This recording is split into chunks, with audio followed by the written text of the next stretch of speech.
time to time, we track down and get a chance to talk to the head of the Republican Party here in the state of Connecticut, J.R. Romano. And I can't say enough about JR's podcast. You got to listen to this thing. It pops up on, what do you put it on mostly? On, what's the, Instagram mostly? Well, yeah, we have it. It's on multiple platforms. It's on, if you're someone that listens to podcasts, it's on all those platforms, Spotify, Stitcher, which will be taxed, by the way, now, right? So digital downloads. That's right. But it's also on YouTube. Okay. All right. So, yeah, we're having some fun with it. Well, look, and I think I said this to you before, it's a great way to get out a message when, I have a 45-minute interview with a newspaper reporter, and they put in one sentence. Right. So, no, this but the is reason good. I wanted to talk. Oh, go ahead. Sorry. No, this is good. And I got a couple things I want to bring up, and then you can bring up your reasons that you wanted to call in today. Maybe they're the same. I wanted to start with a national issue, then you could focus back in the state of Connecticut. Because I wanted to get your opinion on what Murphy has done and how he has inserted himself into this issue with Donald Trump. He came out swinging, and the truth is, if you look back at some documents, he went out of his way to threaten the president of Ukraine as well. So what's your take on all this? I think, and I've said this on the news, the Democrats have nothing to run on, right? We've played clips of them rooting for a recession, which means people in your neck of the woods, Lee, in eastern Connecticut, if our country goes into a recession, which is what the Democrats are hoping for, it's going to be so hard for families. People get laid off. And so because the Trump economy is booming, Connecticut, of course, we don't feel it. We're the only state in 2018 to actually grow in terms of poverty, where the rest of the country is booming. And because the Democrats have nothing to run on, they're creating a narrative. It's funny is I'm simply asking for someone to show me the criminal code that everyone's accusing Trump of, where in the case of Chris Murphy, he's constantly inserting himself. He somehow believes that he's some moral compass based on rumor and innuendo. And trust me when I tell you, there are plenty of rumor and innuendo about Chris Murphy's life. You know what I'm saying? Agreed. So no, I would never, ever do what the Democrats are doing based on rumor and innuendo I heard this, and it's all because the Democrats don't actually care about what's happening to families, how we know wages are rising, we know jobs are growing, lowest unemployment rates across every ethnic board, every religious board, lowest they've ever been in history. So they have nothing to run on. And so what they're trying to capitalize is on the outrage of their base to keep them motivated to knock doors and give money. That's all it's about. Yeah. They have no interest in actually representing the people that supposedly voted for them. What's amazing to me, JR, is they hurl these stones and they don't really care that they're living in the glass house as well, because I think a lot of them feel insulated by the media, and to a large extent. Because they never have to answer. They never have to answer the question. I mean, look how Joe Biden's behaving, demanding that Rudy Giuliani not. We shouldn't allow him on TV. Right. Exactly. No, you're right. Imagine if Trump did that. Well, I'm sure he has in a tweet or two where they go crazy. You're right. And nobody seems to be paying attention. But like Murphy thinks that he can say anything he wants and no one's going to call him out on the carpet. It's just, we're living in meanwhile, and this is where Democrats in this state. So here's where, if there are Democrats listening, and listen, my mother's a union member, a teacher. It is not the Democrats that are trying to make ends meet in Norwich and all the other places in eastern Connecticut. But your leadership, and I'm talking directly to these registered Democrats, your leadership has failed you unequivocally. They are lying to you. I mean, even this whole tax issue in Connecticut, Chris Murphy and Joe Courtney have been silent on the disaster that's the Democrat Party here in Connecticut. But what do? They prop up their local elected officials that are pushing an agenda that's hurting those Democrats and those Republicans and those unaffiliated that live in the eastern Connecticut. I mean, Kathy Austin's a prime example. Right. Literally lying about raising taxes on camera. It's insane, and they say nothing about it. They'd rather talk about this outrage, cancer culture of you must abide by our moral code or you're evil to us. Meanwhile, none of them have said anything about that first selectman candidate up in Putnam.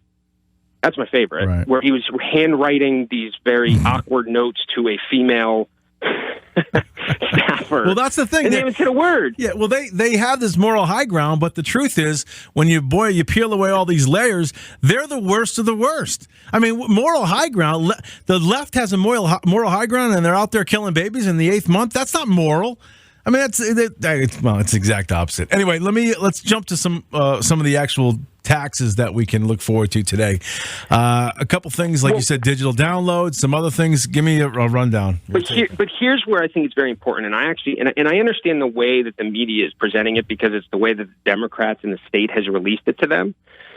So there's two things when your listeners are out and about and they're talking to their friends and family about how everything's more expensive. It wasn't the state of Connecticut that's making things more expensive. It's the Democrats. So that's number one. So all the headlines you'll see, Connecticut raises fee. It's not. It's the Democrats. When you hear a friend say that, you say, no, actually it was the Democrats that did it. That's number one. Number two is the sales tax, and this is how the media has presented it. It's how the Democrats have presented it. The sales tax went up 1%. It's just a 1% tax increase. It's not. It's a 15% tax increase. Because of 1% of 6.375 or whatever it is, isn't 1%, it's 15%. The trading in cars went up 285%. From $35 to $100. Right. I mean, when you look at the percentage of these tax increases, it's insane. I mean, and that doesn't include what's going to happen with the raising of the minimum wage and the FMLA. We are going to be in a fiscal crisis, and I don't mean as a state. I mean as your family. Your disposable income, your ability to save and contribute to your retirement account has just dwindled because of elected officials like Kathy Austin. And they want to pretend like they didn't do it. They sent out the audacity to send out an email, which she did, claiming that they fixed the grocery tax, that they stood up against it. It's their tax. Right. You're 100% right. I get so mad about this because I know what it's going to do. Well, I got the email from a couple of the legislators. I'm on a couple of the email lists just for kicks. And I think one of them was Needleman, who sent me I got an email saying, we fixed the problem with the grocery tax that you caused. I mean, you didn't fix it. If it wasn't for the Republicans standing up, you guys would have pushed that thing through. It's a bunch of... Well, exactly right. And here's the other little dirty secret. The Republicans are calling for a full repeal of that bill because the language in it specifically highlights grocery stores. The Democrats are unwilling to do that because what they're hoping is that the DRS next year will add tax onto this item and then while you're lulled to sleep and paying higher prices, the DRS is going to add to the things that they're taxing. And this is why Kathy Austin, and if you're a Democrat in her district, you need to go to her and at least demand that she be honest. Demand that she be honest about her tax increases. Demand that, as a town committee, own the fact that, you know what, you voted for these Democrats maybe because you're protecting union members. Fine, but don't lie. That's what is so outrageous, that they're pretending as though they didn't perpetrate these higher taxes onto our friends and family. That's the part that enrages me. J.R. Romano is the head of the Republican Party. He's on with us. We have him for a few more minutes. If you want to call in, 860-464-9490. You got to have a question for him, or 631-317-1949. You can call in and ask him something that I may miss. All right, so a couple of laws got put into place, too. Anything that strikes you as something you would want to challenge or you don't like? I mean, the only thing that I think is annoying to me is that, and listen, I don't agree with smoking, the vaping, but we're all in an all-out panic over vaping, where these politicians that have been bought and paid for by the pharmaceutical industry, why are we not talking about, more drastic measures like banning opioids? I mean, we're losing hundreds of thousands of people a year to that, but we're going to go in an all-out panic over vaping? I don't understand. No, I'm not arguing necessarily about that. I mean, vaping is terrible. I would not recommend anybody smoke. But we could say the same thing. I mean, how many people die every year because of cigarettes? How many people die every year because of alcohol? Yeah, but the thing is with the opioid crisis, it's not even, it dwarfs everything else. To me, when you're talking, my father was an addict. When you're talking about the financial damage that it does, when you're talking about the long-term damage that someone who's dealing with addiction, whether it's them and their family, it has impacts all over the place. And so when we're talking about, everyone's, Richard Blumenthal, vaping. And I'm not surprised, considering the Democratic Party and several of our elected officials took money from the Sackler family, which made big money on opioids. We don't seem to take that drastic step in having those conversations. And I know the laws have changed quite a bit. It's not enough. This opioid crisis is touching, I would say, 80 to 90% of families in this country. It is, and it's killing hundreds of thousands of people a year. Never mind prolonged addiction. How do you want to tackle that? What would you propose doing? Me personally, listen, I think that it's wildly being overprescribed. Even still today, the laws have changed, and I understand that. It's not enough. These opioids can change your physical chemistry within 2 weeks, 3 weeks. So, and you're prescribing them to. There's a great story that Chris Christie tells where he had a best friend. There's also a story of a New Jersey All-American running back. He hurts his knee at 17 years old, and he was like the third running back in the country. Within 2 years of that, he's homeless.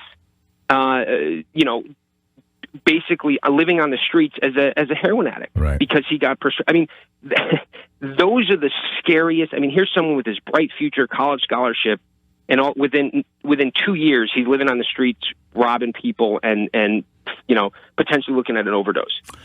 J.R. Romano with us. You had some things in the beginning you wanted to say. Did we touch them, or did you?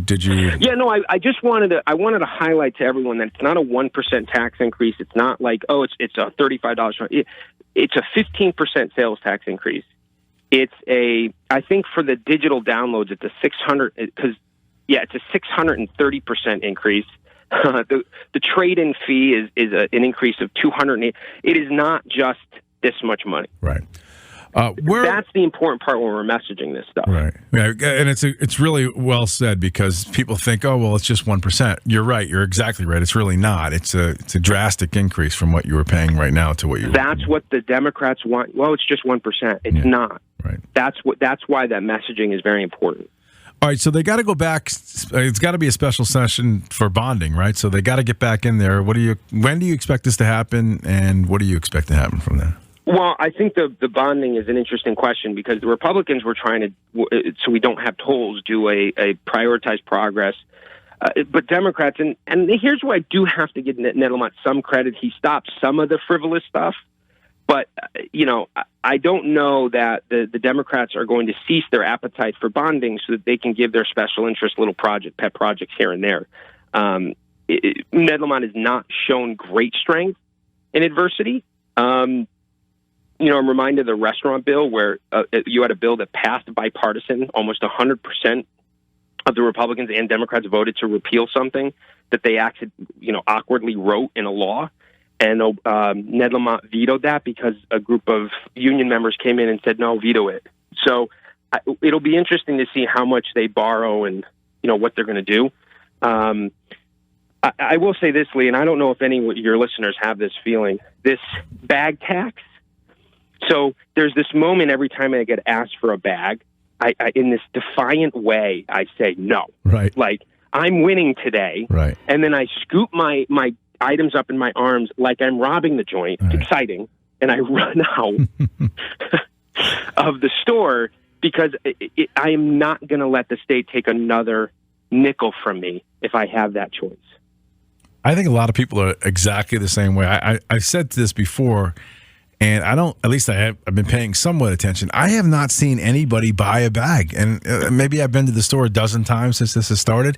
Everybody has that defiant attitude, Jared. I think that, there's some pushback. People are sick of this. They're just sick of it. Well, the interesting thing is what stores have gotten smart now. So what they do is, if you want a paper bag, they'll charge you 10 cents. Right. So they're just taking the money. Yeah, they pocket all the cash. So right. I guess that's smart. If you're a businessman, you might as well do it. People forget the bags when they go in there. I've done it already. You got 3 things you got to get, but you juggle them, like you said. How angry do you get? You get mad. I have a friend of mine. She literally said she would take her shirt off and walk out of there in just her bra to not pay that 10 cents. I like that a lot. All right. Do we miss anything?